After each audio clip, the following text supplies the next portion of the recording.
Hello everyone, welcome back to my channel. আশা করি এই গরমে তোমরা একটু হলেও কষ্টে আছো। আমিও প্রচুর কষ্টে আছি, ভালোই লাগছে না এই গরমে। যতদিন না স্বস্তির একটা বৃষ্টি হচ্ছে ততদিন আর শান্তি নেই।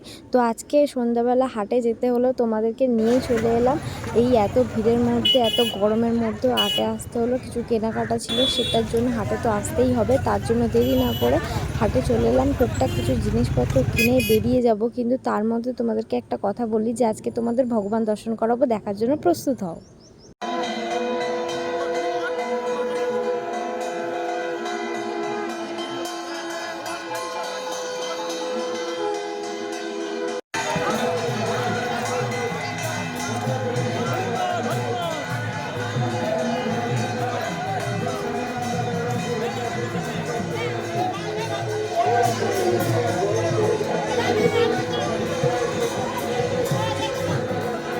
এটা কিন্তু ছিল আমার জীবনের প্রথম নতুন একটা অভিজ্ঞতা, যেটা আমার খুবই আশ্চর্য লেগেছে।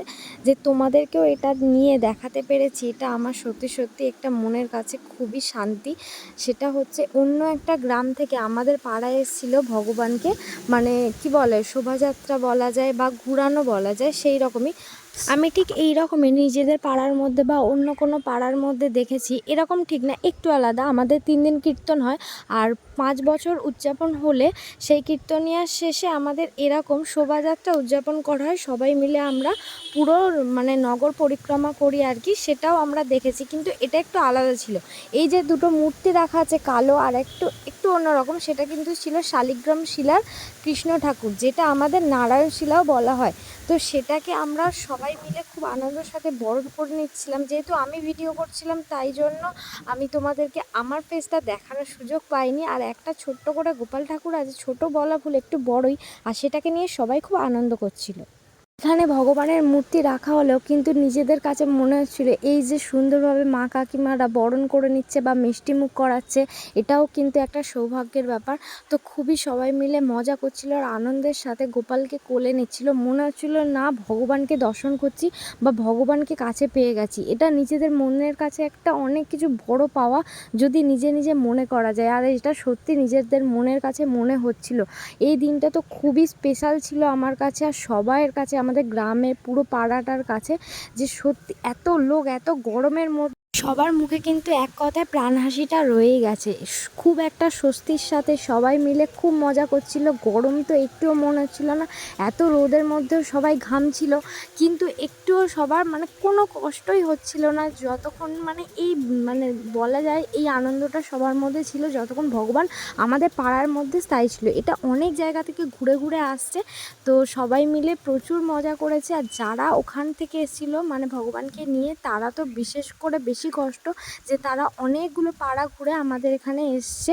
তো আমরা একটু চেষ্টা করব যে সবাইকে খুব মানে ভালোভাবে সহযোগিতার হাত বাড়িয়ে দেওয়ার। তো সেই জন্য আমাদের পাড়া থেকে কিছু কিছু সাহায্য করেছে আর কি। আর সবাই মিলে খুব মজা করেছে। আর সবথেকে বড় পাওনা হচ্ছে আজকে আমরা ভগবানকে কাছে পেয়েছি।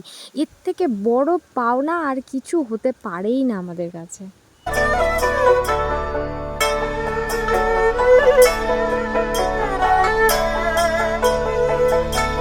এতটাক্ষণ ধরে যেটা বারবার বলছিলাম, যে আমাদের পাড়া থেকে সাহায্যের হাত কিভাবে বাড়িয়ে দিয়েছিল।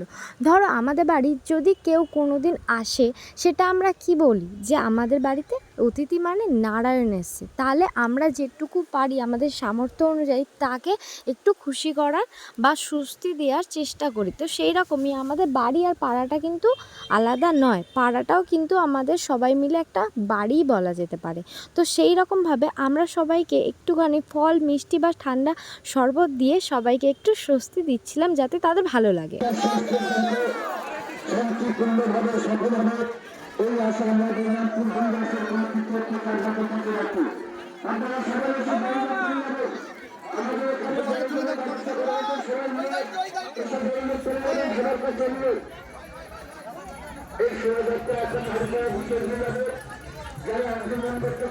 এত রোদ গরম হলেও সবার কিন্তু খুব মজা করেই সময়টা কেটে গেছে, কিন্তু এই সময় একটু হলেও কষ্ট হচ্ছে সবার মনে।